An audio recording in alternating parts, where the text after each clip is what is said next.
Hi friends, welcome to my channel. ఇవాళ క్లాస్లో మనం బయోఫార్మస్యూటిక్స్ అండ్ ఫార్మకోకైనెటిక్స్ పార్ట్ 2 చూద్దాము. మనం చెప్పేసుకున్నాం కదా ఇంట్రొడక్షన్ అంతా కూడాను.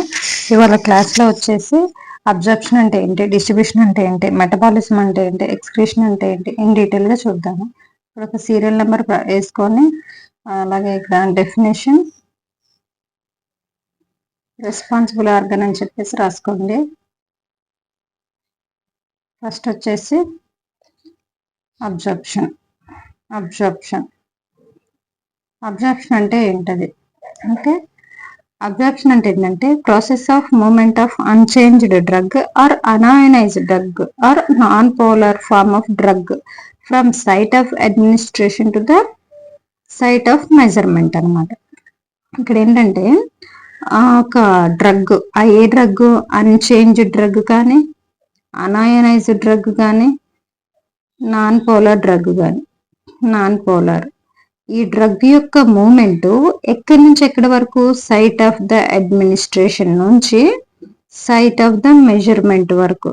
ఎలా అంటే సైట్ ఆఫ్ ద అడ్మినిస్ట్రేషన్ అంటే సైట్ ఆఫ్ ద మెజర్మెంట్ వరకు అంటే చెప్తాను చూడండి. ఫస్ట్ మనం ఒక డ్రగ్ని త్రూ ద ఓరల్ రూట్ తీసుకున్నాము, తర్వాత వెళ్ళి జిఐడిలోకి వెళ్తుంది. ఓకే, జిఐడిలోకి వెళ్ళి ఇక్కడ నుంచి లివర్కి వెళ్తుంది. ఓకే, లివర్ నుంచి it reaches to the systemic circulation. Okay, systemic సర్క్యులేషన్కి వస్తుంది. ఇలా సిస్టమిక్ సర్క్యులేషన్కి వచ్చిన డ్రగ్ ఇక్కడ మెజర్మెంట్ అనమాట, ప్రాసెస్. ఈ ప్రాసెస్ని ఇక్కడ నోటి దగ్గర నుంచి ఓరల్ రూట్ నుంచి తీసుకున్నది సిస్టమిక్ సర్క్యులేషన్కి వచ్చాక ఇక్కడ దాకా వచ్చే ఈ ప్రాసెస్ ఆఫ్ మూమెంట్ ఉంది కదా, ఈ డ్రగ్ యొక్క movement site of the administration నుంచి సైట్ ఆఫ్ ద మెజర్మెంట్ వరకు ఈ డ్రగ్ యొక్క మూమెంట్ ని అబ్జార్ప్షన్ అని చెప్పేసి అంటాం అనమాట. Okay, process of movement of unchanged drug or unionized or non polar form of drug from site of administration to the site of measurement is called absorption, and the responsible organ for this absorption is responsible organ ఏంటది, stomach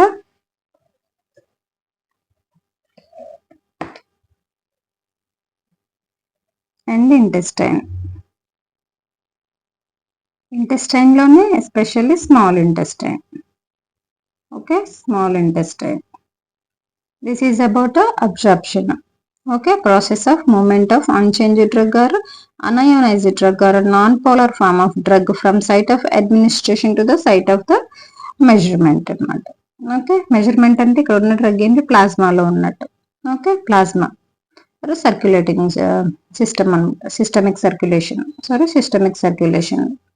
okay, next we will say about distribution. Distribution అనేది it is a reversible transfer of drug between compartment మధ్యలో reversible గా transfer అయ్యే drug ని distribution అంటారు. That is IV fluid compartment and EV fluid. IV fluid అంటే intravascular fluids and extravascular fluids compartment మధ్యలోనే drug transfer జరిగిద్ది. ఎలా, reversible form లోనే అనమాట. Okay, reversible transfer between compartments of IV fluid and EV fluid. And here the responsible organ వచ్చేసి compartments అన్నాం కదా, IV fluid and intravascular fluid, extravascular fluid అనమాట. Okay, ఇక్కడ ఏం జరుగుతుందంటే సిస్టమిక్ సర్క్యులేషన్ అనుకోండి, సిస్టమిక్ సర్క్యులేషన్ నుంచి డ్రగ్ అనేది లివర్ నుంచి సిస్టమిక్ సర్క్యులేషన్కి ట్రాన్స్ఫర్ అవుతుంది, డిస్ట్రిబ్యూట్ అవుతుంది. ఓకే, ఈ లోపల ఆర్గాన్స్లో ఉన్నది వచ్చేసి ఈవిఎఫ్, బయట ఉన్నది ఈవిఎఫ్, లోపల ఉంది ఐవిఎఫ్. ఓకే, ఆర్గాన్స్ లోపల ఉందేమో ఇంట్రావాస్కులర్ ఫ్లూయిడ్, ఆ ఆర్గాన్స్ కి బయట ఉంది ఎక్స్ట్రావాస్కులర్ ఫ్లూయిడ్. ఈ ఇంట్రావాస్కులర్ ఫ్లూయిడ్స్ కి ఎక్స్ట్రావాస్కులర్ ఫ్లూయిడ్స్ మధ్యలోని ఈ డ్రగ్ అనేది ట్రాన్స్ఫర్ అవుతుంది.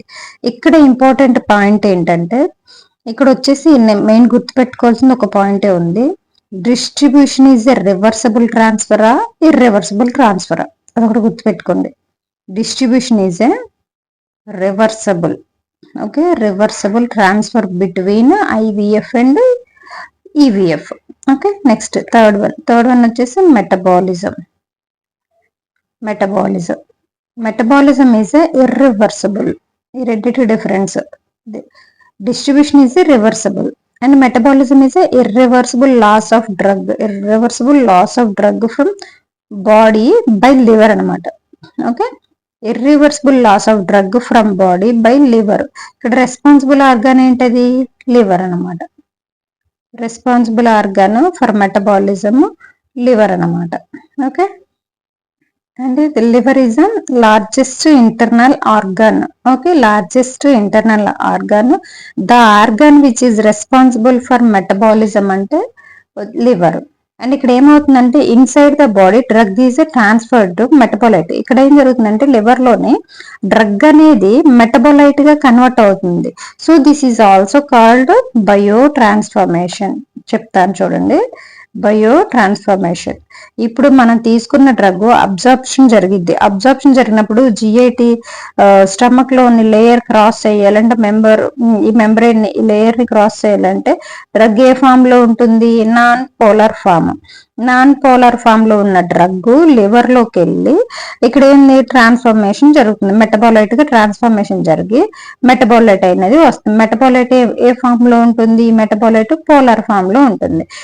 మెటబాలైట్ పోలార్ ఫామ్ లో ఉండి ఎక్స్క్రీట్ అయ్యే డ్రగ్ ఎప్పుడైనా సరే గుర్తుపెట్టుకోండి, పోలార్ ఫామ్ ఆఫ్ డ్రగ్ అనేది బాడీ నుంచి ఎక్స్క్రీట్ అవుతుంది, నాన్ పోలార్ కాదు.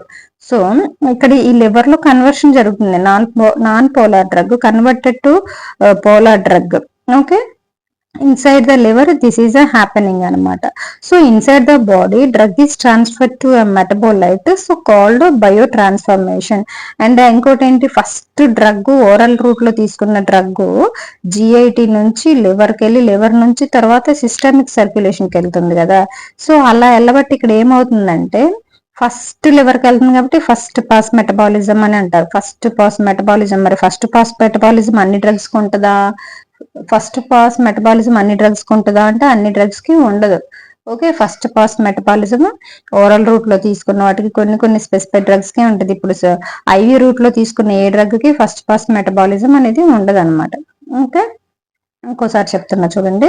మెటబాలిజం అంటే irreversible loss of drug from body by liver. Irreversible. Metabolism is irreversible process. Distribution is reversible process.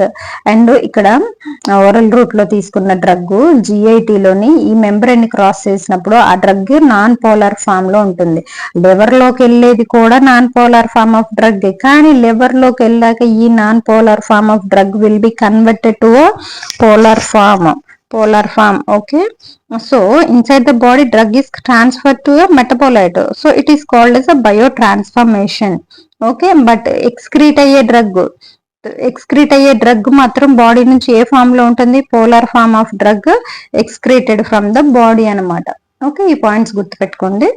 Next వచ్చేసి excretion is also a irreversible loss of drug and metabolite from the body. ఇక్కడ ఏమవుతుందంటే ఇది కూడా irreversible. Metabolite drug metabolite అనేది మొత్తం కూడా బయటకు వెళ్ళిపోతుంది. దేని ద్వారా వెళ్తుంది? కిడ్నీ ద్వారా వెళ్ళిపోతుంది. Irreversible loss of drug and metabolite from body by kidney. Okay, irreversible loss of drug and metabolite from body by kidney is called excretion. And the responsible organ వచ్చేసి excretion కి కిడ్నీ. ఓకే, కిడ్నీలో ఏముంటుంది? Nephrons ఉంటాయి కదా, millions of nephrons. Functional unit of kidney ఏంటి? ఇది కూడా అడిగారు చాలా సార్లు ఎగ్జామ్ లో. ఫంక్షనల్ యూనిట్ ఆఫ్ కిడ్నీ వచ్చేసి నెఫ్రాన్. Okay, nephron. ఇంకా మనం వీటి గురించి ఇన్ డీటెయిల్ గా డిస్కస్ చేయాలి ఉంటుంది. అబ్జార్ప్షన్ గురించి, డిస్ట్రిబ్యూషన్ గురించి, మెటబాలిజం గురించి, ఎక్స్క్రీషన్ గురించి. ఓకే, ఇప్పుడు మనం అబ్జార్ప్షన్ గురించి చూద్దాము. అబ్జార్ప్షన్ ఇదేంటి, drug reaching from systemic site of administration to site of measurement అనమాట. Site of administration to site of measurement is called absorption. After absorption drug disposition will be happened అనమాట. Absorb అయ్యాక drug అక్కడే ఉండదు, disposition అవుతుంది అనమాట. Okay, అప్పుడు ఏం చేస్తుంది, ప్లాస్మా కాన్సన్ట్రేషన్ ఆఫ్ డ్రగ్ అనేది తగ్గిపోతుంది. ప్లాస్మా కాన్సన్ట్రేషన్ ఆఫ్ డ్రగ్ తగ్గిపోతుంది. అలా డ్రగ్ డిస్పోజిషన్ అయ్యి అది బయటికి వెళ్ళి దాని యాక్షన్ ని చూపెట్టడం అనేది స్టార్ట్ అవుతుంది అనమాట. ఓకే, అలా డ్రగ్ డిస్పోజిషన్ అవుతుంది కదా. డ్రగ్ డిస్పోజిషన్ అయ్యాక ఏం జరుగుతుందంటే plasma concentration of the drug తగ్గిపోతుంది, డ్రగ్ బయటకు వెళ్ళిపోయి దాని యాక్షన్ చూపిస్తుంది. ఓకే, ఆ డిస్పోజిషన్ లో ఇన్వాల్వ్ అయ్యే స్టెప్స్ ఏంటి, డిస్పోజిషన్ లో ఇన్వాల్వ్ అయ్యే steps distribution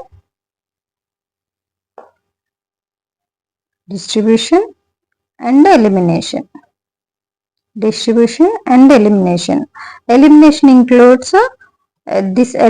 includes metabolism and excretion.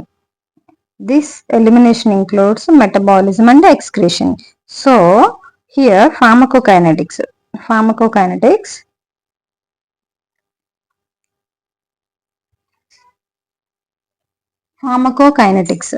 Pharmacokinetics also called absorption and disposition. ఈ disposition లో ఇవన్నీ వస్తున్నాయి కదా. So pharmacokinetics also called absorption and disposition. Absorption, distribution and elimination. Okay, so pharmacokinetics also called absorption and disposition, absorption, distribution, elimination and absorption, distribution, metabolism, excretion. Okay, absorption అంటే ఏంటి, process of movement of unchanged form or unionized form or non polar of form of drug from site of administration to site of measurement. This is a definition for absorption. Okay,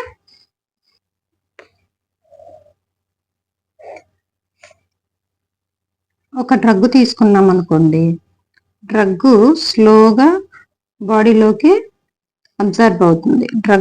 ఇప్పుడు ఇక్కడ drug తీసుకున్నాము, drug తీసుకుంటే స్లోగా బాడీలోకి observe అవుతుంది.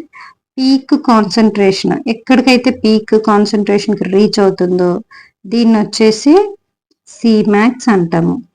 ఇంత peak concentration వరకు drug observe అయిపోయాక మళ్ళీ వచ్చేసి నార్మల్ స్టేజ్ కి వచ్చేస్తుంది. స్లోలీ అంటే ఎలిమినేట్ అవ్వాలి కదా. సో బాడీ నుంచి ఎలిమినేట్ అవడానికి ఇంకా అబ్జర్ప్షన్ అయిపోయాక వచ్చేస్తుంది అనమాట. So okay, this is called maximum safe concentration. This is a minimum effective concentration. Drug తీసుకుంటే డ్రగ్ అబ్జర్వ్ అయిపోయి slowly absorbs and slowly reaches to the peak concentration in the plasma. అంటే at what point drug is maximum absorbed, at what point A point కాడ drug అనేది maximum observe అయిందో ఆ point ని వచ్చేసి tea max అంటాము. Okay, and ఇక్కడ వచ్చేసి మినిమం ఎఫెక్టివ్ కాన్సన్ట్రేషన్ కి మాక్సిమం సేఫ్ కాన్సన్ట్రేషన్ కి మధ్యలో ఉన్న ఈ విండోని థెరప్యూటిక్ ఎఫెక్ట్ అంటారు.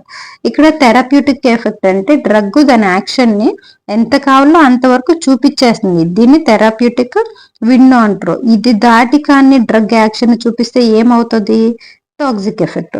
ఇంతకు మించి కూడా కాకుండా తక్కువ చూపిస్తే ఏమవుతుంది, అక్కడ అసలు ఎలాంటి ఎఫెక్ట్ ఉండదు అనమాట. అర్థమైందని అనుకుంటున్నాను. ఓకే, మళ్ళీ చెప్తాను వినండి.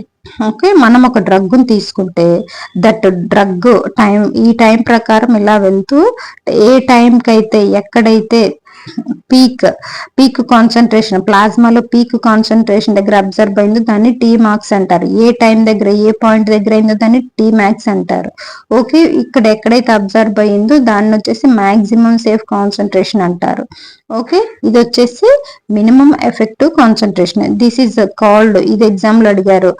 ఇంతకుముందు ఎగ్జామ్ లో అడిగింది ఏంటంటే ఎంఎస్సికి అండ్ ఎంఈసికి మధ్యలో ఉన్న విండో ఏంటది? Therapeutic window. ఈ మినిమం ఎఫెక్టివ్ కాన్సన్ట్రేషన్ రీచ్ అయ్యాక డ్రగ్ ఏమవుతుంది? It will slowly eliminate from the body. ఈ కర్వ్ని ఏమంటారు? AUC, area under the curve అంటారు. Okay, the window between MEC and MSC is called therapeutic window. Okay, and therapeutic index is different. Therapeutic index different. Therapeutic index different, therapeutic window కూడా different.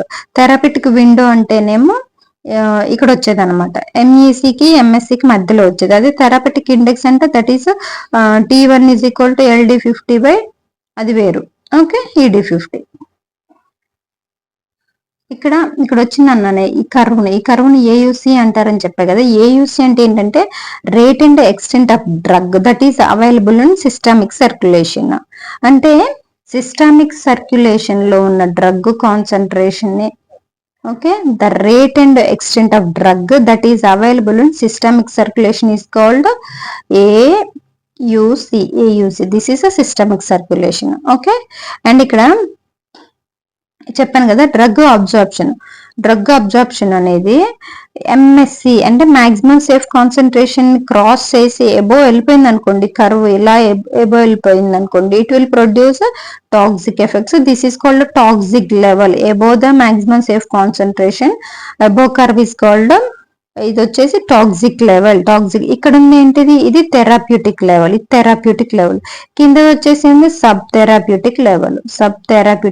ఇది toxic level, ఇది therapeutic level, ఇది sub therapeutic level అనమాట. Okay, ఇక్కడ ఒక 2 terms ఉంటాయి. Absorption లోని 2 ఉంటాయి, 2 టర్మ్స్. అవేంటంటే extra vascular absorption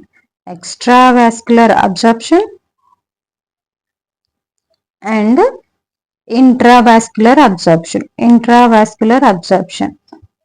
extravascular absorption అంటే ఏంటి? ఇంట్రావాస్కులర్ అబ్జార్ప్షన్ అంటే ఏంటంటే ఇక్కడ ఏం జరుగుతుందంటే డ్రగ్ తీసుకుంటే అది అబ్జార్బ్ అయిపోతుంది. ఇక్కడ వరకు వచ్చింది అబ్జార్ప్షన్, ఇక్కడ నుంచి వచ్చింది ఇది పోస్ట్ అబ్జార్ప్షన్ అంటారు. ఇది అబ్జార్ప్షన్, ఇది పోస్ట్ అబ్జార్ప్షన్. ఇక్కడ పోస్ట్ అబ్జార్ప్షన్ జరిగాక ఇక్కడ ఎలిమినేట్ అయిపోతుంది. ఎక్స్ట్రావాస్కులర్ అని ఎందుకు అంటున్నామంటే ఇక్కడ ఇలా ఈ ప్రాసెస్ ఇలా జరుగుతుంది, ఇక్కడ ఎలిమినేట్ అయిపోతుంది. నెక్స్ట్ పోస్ట్ అబ్జర్ప్షన్ తర్వాత ఇక్కడ ఏం జరుగుతుందంటే డ్రగ్ ని ఏం చేస్తున్నామంటే through the oral route tablet తీసుకుంటున్నాం. త్రూ ఓరల్ రూట్ టాబ్లెట్ తీసుకుంటే జిఐటికి వస్తుంది. జిఐటికి వచ్చేసి నెక్స్ట్ లివర్కి వెళ్తుంది. లివర్కి వెళ్ళిన తర్వాత సిస్టమిక్ సర్క్యులేషన్కి వెళ్తుంది. సో ఇదంతా జరుగుతుంది. ఇదంతా త్రూ ద ఓరల్ రూట్ తీసుకునే వాటిని ఏ అబ్జార్ప్షన్ జరుగుతుంది అంటే extravascular absorption for the oral route drugs. Okay, మరి ఇంట్రావాస్కులర్ అంటే here the drug is giving to the directly systemic circulation. Okay, here the drug is giving to the directly to systemic circulation అనమాట. So this is called intravascular absorption. Oral route గా తీసుకునే drugs కి ఏమో extravascular absorption అంటారు. Intravascular అంటే direct systemic circulation కి injection ద్వారా dosage form drug ఇస్తే దాన్ని వచ్చేసి ఇంట్రావాస్కులర్ అబ్జార్ప్షన్ అంటారు. ఓకే, ఇక్కడ మీకు ఇంకో డౌట్ రావాలి. ఒక డ్రగ్ తీసుకుంటే ఇలా జరిగిద్దని చెప్పారు కదా మేడం, మరి అట్లనే మల్టిపుల్ డ్రగ్స్ తీసుకుంటే ఏంటి? మల్టిపుల్ డ్రగ్స్ తీసుకుంటే ఏం జరుగుతుందంటే ఇప్పుడు మార్నింగ్ 6కి ఒక టాబ్లెట్ వేసుకోవాలి, దాని తర్వాత 12కి ఒకటి వేసుకోవాలి, దాని తర్వాత 6 PM కి మళ్ళీ మార్నింగ్ ఒకటి, ఆఫ్టర్నూన్ ఒకటి, ఈవినింగ్ ఒకటి వేసుకోవాలి. అప్పుడు ఎలా ఉంటుందంటే కర్వ్ ఫస్ట్ డోస్ వచ్చేసి 6కి తీసుకున్నాం. ఇది ఫస్ట్ డోసు 6 AM కి. ఓకే, ఇక్కడ 6కి ఫస్ట్ డోస్ తీసుకున్నాము. ఓకే, ఇది ఇలా అబ్జర్వ్ అయిపోయి మళ్ళీ it will starts elimination process. Next ఇక్కడ వచ్చేసి మళ్ళీ 12కి ఇంకో డోస్ తీసుకున్నాం, 12 PM కి సెకండ్ డోస్ తీసుకున్నాం.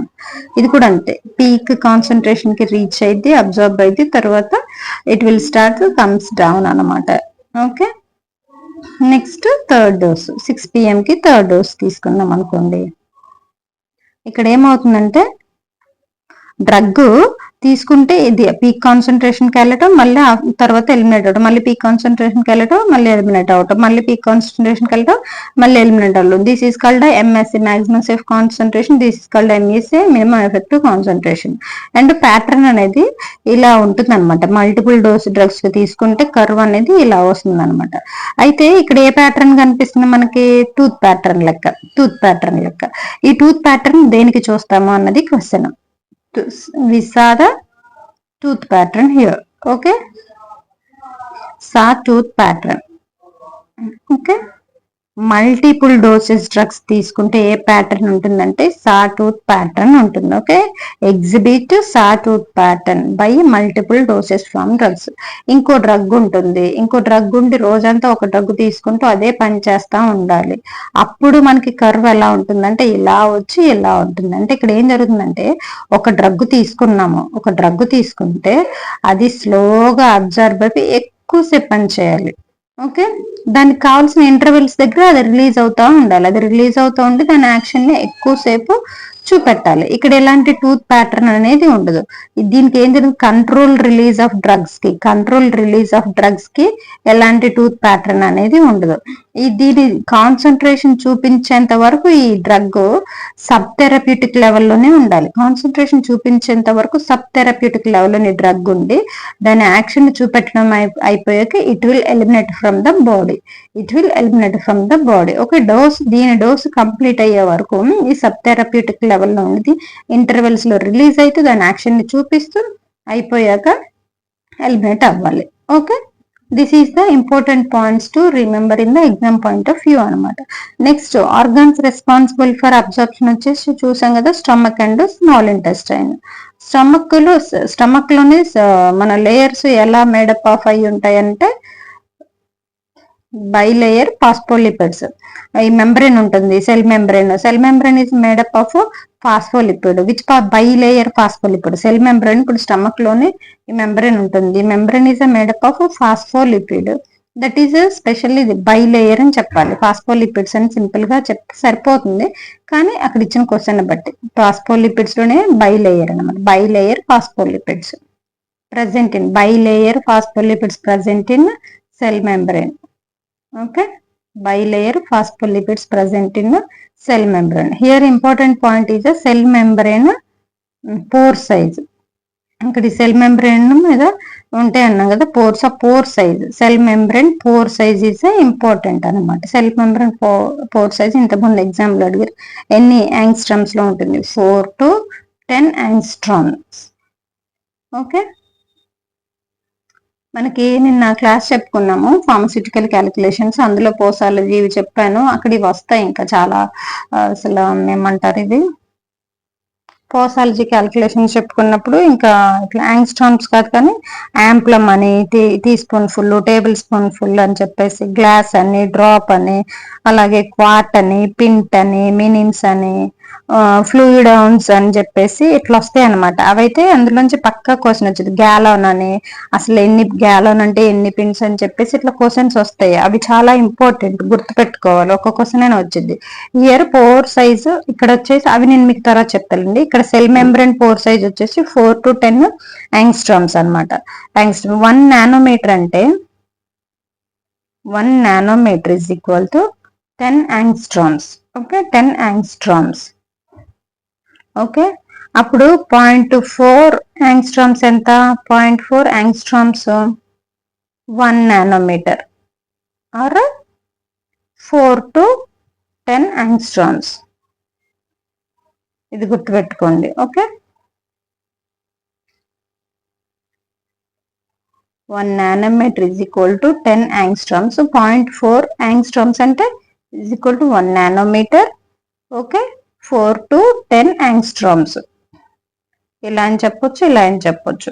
మాక్సిమం ఏదన్నా ఒకటి ఇచ్చి అడుగుతారు అనమాట. 1 నానోమీటర్ అంటే ఎన్ని యాంగ్స్ట్రమ్స్ అంటారు, లేదా సెల్ మెంబ్రేన్ పోర్ సైజ్ ఎన్ని యాంగ్స్ట్రమ్స్ అంటారు, 0.4 యాంగ్స్ట్రమ్స్ అంటే ఎన్ని నానోమీటర్లు అని అంటారు.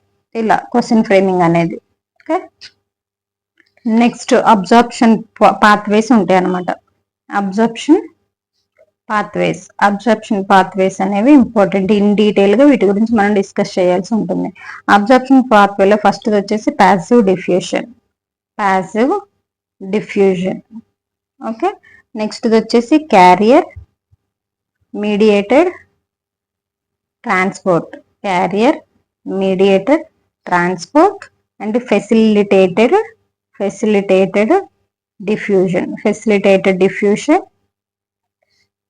నెక్స్ట్ వచ్చేసి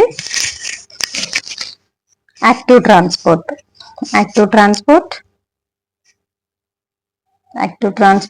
నెక్స్ట్ వచ్చేసి పోర్ ట్రాన్స్పోర్ట్.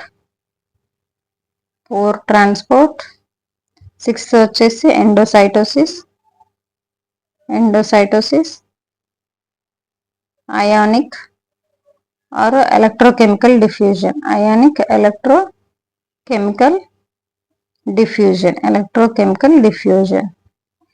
ఎయిత్ వన్ వచ్చేసి అయాన్ పెయిర్ ట్రాన్స్పోర్ట్.